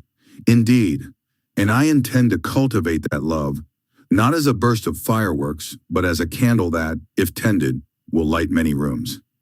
Elizabeth observed Darcy with a measured hope. She recognized that the true measure of Darcy's transformation would be seen not in grand declarations, but in the consistency of his modest acts. She approached him. Mr. Darcy, she said softly, the world is a constant test. There will be moments when you will be called to choose between your pride and your love. When those moments come, will you hold to this promise? Darcy took a breath, his gaze distant, as though he could already see the challenges ahead. Miss Bennet, I cannot promise to never falter. I am a man still learning the ways of the divine, but I can promise that when I stumble, I shall ask for forgiveness, and I shall strive again. The love I have felt is not a fleeting emotion. It is a direction, a compass. I will continue to follow it, even when the path is hard. Elizabeth smiled, a gentle, approving curve. Then the fruit will come in its season. Patience is the soil that nurtures it. Chapter 12. 6 months later. When the first light of March fell over the tidy streets of London, the city seemed to hold its breath. The war in the north had taken a grim turn. The press whispered of the French armies in the Iberian Peninsula, and yet a small circle of men and women met each week in the drawing room of Mr. Henry Thornton, the banker philanthropist, whose name, together with his friend William Wilberforce, had become synonymous with the cause of human liberty. Their gatherings were known simply as the Clapham meetings, named for the modest suburb in which many of the principal members kept their homes, though the participants came from all corners of the capital, drawn together by a shared conviction that the world could be made more just. The room was warm. A heavy mahogany table bore the weight of tea, fresh scones, and a scattering of letters that would, in time, become the ink testimony of a generation. The fire crackled in its iron grate, sending a soft amber glow over the faces gathered there. Among the regulars were the resolute Mr. Henry Thornton himself, a man of measured speech and keen intellect, the Reverend William Diltree, a minister whose sermons were as much fire as they were balm, and Miss Hannah More, a gentlewoman whose notes on the abolition of the slave trade were already being circulated among the House of Commons. Yet on this particular evening, two special figures had taken a seat in the front row.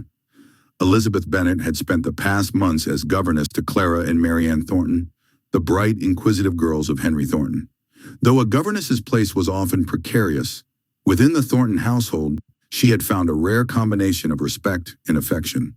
Her sharp mind, quick wit, and gentle manner made her a favorite not only of the children, but also of their father, who often consulted her on matters that extended beyond the syllabus of arithmetic and geography. Beside her sat Fitzwilliam Darcy, in a keen discussion with Elizabeth.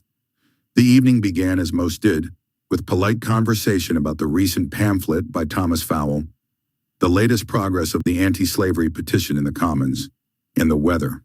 Rain had been relentless, and the Thames rose a few inches higher each day. Yet an electric tension threaded through the room. The ladies, Hannah More, Mrs. Fairfax of the Reform Club, and a few younger women, glanced repeatedly at the pair seated near the fireplace, where Darcy's eyes flickered now to Elizabeth, now to the assembled crowd, as if measuring the moment. At length Darcy rose, his figure cutting a dignified silhouette against the flame. A hush settled over the gathering. The clink of china ceased, and all eyes turned toward him. "Ladies and gentlemen," he began, his voice steady, the practiced cadence of a man accustomed to speaking before parliamentarians. "You know me as a man of principle, of duty, and of a certain reticence when it comes to exposing the affairs of my heart. Yet it is to my great honor, and indeed my deepest joy, that I announce this evening a union which I have long desired, and which, I am pleased to say, has been welcomed with equal affection." He paused, his gaze sliding to Elizabeth, who held herself with composure that belied the tremor of anticipation she felt within.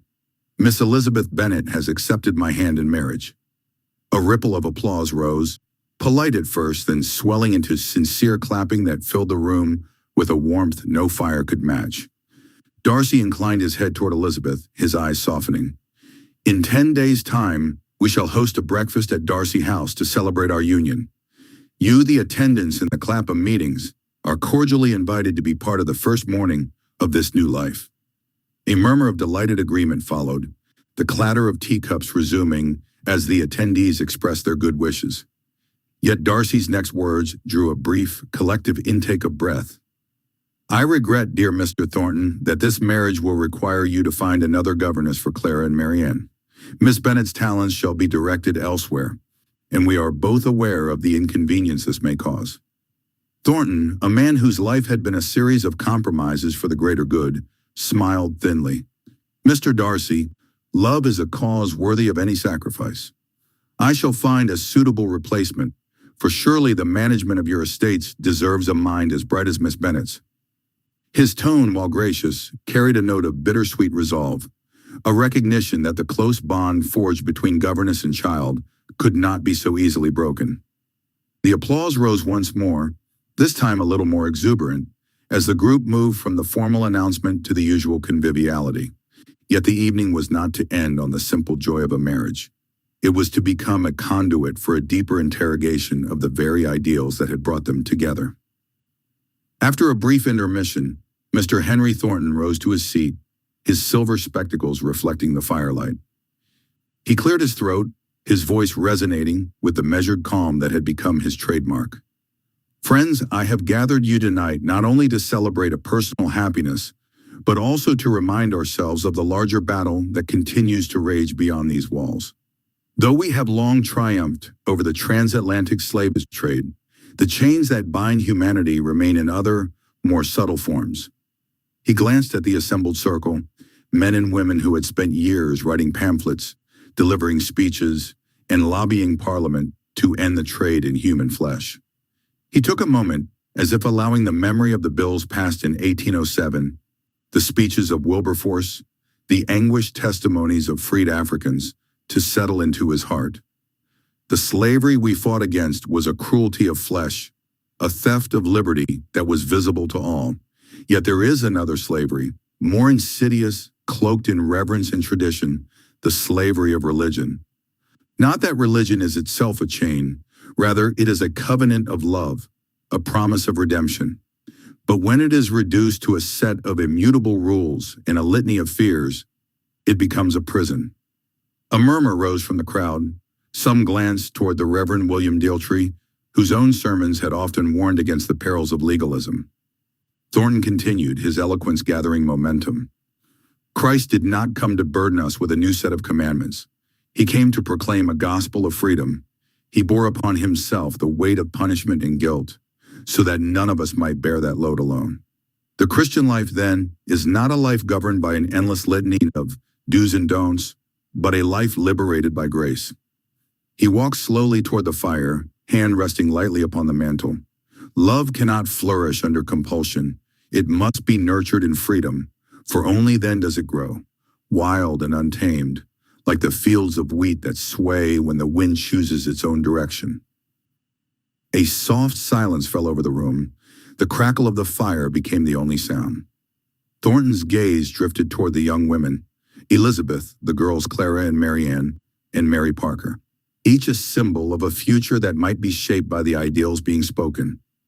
"But freedom itself is not without peril," he warned. When a man is bound solely by a list of prohibitions, he knows exactly what he must not do. Yet a free soul must confront its own heart. He must ask, what do I truly believe? What do I feel in the depths of my being?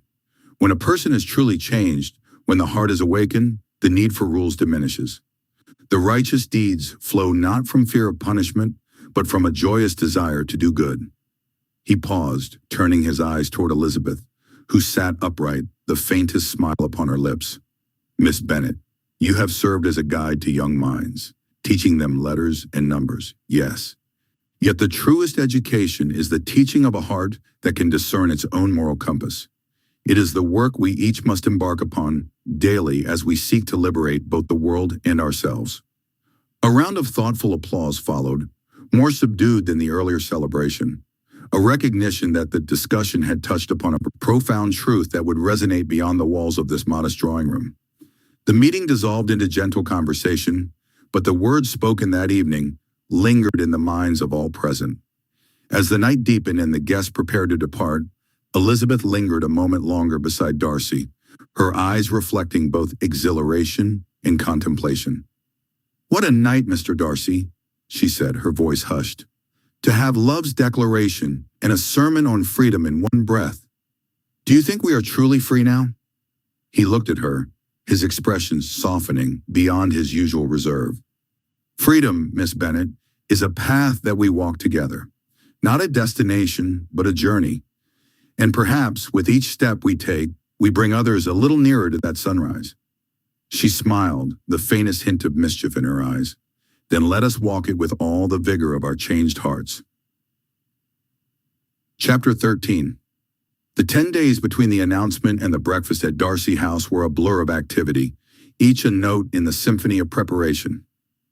The news of Darcy and Elizabeth's engagement spread through London society as quickly as the whispers of the latest parliamentary debate. Invitations were dispatched, an elaborate menu was drawn up, and the entire household of Darcy House was put in a flurry. Henry Thornton, true to his word, had already found a replacement governess. Miss Eleanor Harcourt, a young woman of sharp intellect and modest upbringing, arrived on an overcast Tuesday, her carriage rattling over the cobblestones of Pulteney Street. She was greeted by Clara and Marianne with a mixture of curiosity and, in the case of the elder, a hint of rivalry. Elizabeth, though she felt a pang of sorrow at her departure, took comfort in the knowledge that the girls would be in capable hands. "It is a strange thing," she confessed to Darcy one evening as they walked through the garden of the Darcy house, the scent of lavender mingling with the crisp autumn air. "I have spent so many hours in the Thornton household, shaping the minds of Clara and Marianne, and now I shall leave them to a stranger. Yet your hand on my arm steadies me." Darcy stopped, turning to face her fully. "Elizabeth, remember what Mr. Thornton said? Freedom is the only path to true righteousness. You have been free to choose your own destiny. Let us not think of it as abandonment, but as a new chapter, both for you and for the girls." The day for the wedding breakfast arrived crisp and bright. The sky over London was a clear blue, the air scented with damp earth after a night's rain. Perfect weather for a gathering that would celebrate both a personal union and a philosophical proclamation. Darcy House glittered under the morning sun, the clink of polished silverware, the murmur of polite greetings, and the aromatic swirl of roasted pheasant, fresh fruit, and warm pastries set the scene. Among the invited guests were the core of the Clapham group, now joined by notable reformers, a few inquisitive members of the Royal Society, and a delegation of clergy who had taken a progressive stance on the abolition of religious dogma. Even Mrs. Thornton herself, her husband having been away on business in the city, arrived with a measured smile, her own thoughts a mixture of pride for her daughters and melancholy for the departure of Elizabeth. When the couple entered, the room fell into a hush that had turned to a chorus of applause as they took their places at the head of the table. Darcy, ever composed, stood to address his guests. "My dear friends," he began, "today we celebrate not merely a union of two hearts, but the union of ideals. As we partake in this feast, let us remember that the nourishment of the body must be matched by the nourishment of the soul. May the free spirit that guided the abolition of slavery continue to guide us in all our endeavors." The speech was met with a heartfelt round of applause, and as plates were passed, conversations ignited around the table. Some spoke of plans to fund schools for freed slaves in the Caribbean. Others discussed the need for a revised catechism within the Church of England, one that would emphasize love and liberty over fear and penance. Epilogue. The union of Darcy and Elizabeth, born amidst the clink of teacups and the solemn glow of a fireplace, grew into a living testament to the power of love unbound by convention. Their marriage was not a mere social contract, but a declaration, a personal embodiment of the ideals that had driven the Clapham sect to the forefront of moral reform.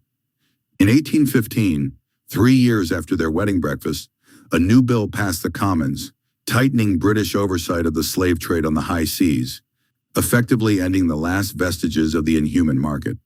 In the same year, the Church of England's Convocation voted to allow greater latitude in preaching, encouraging ministers to focus sermons on the gospel's message of freedom rather than rigid doctrine.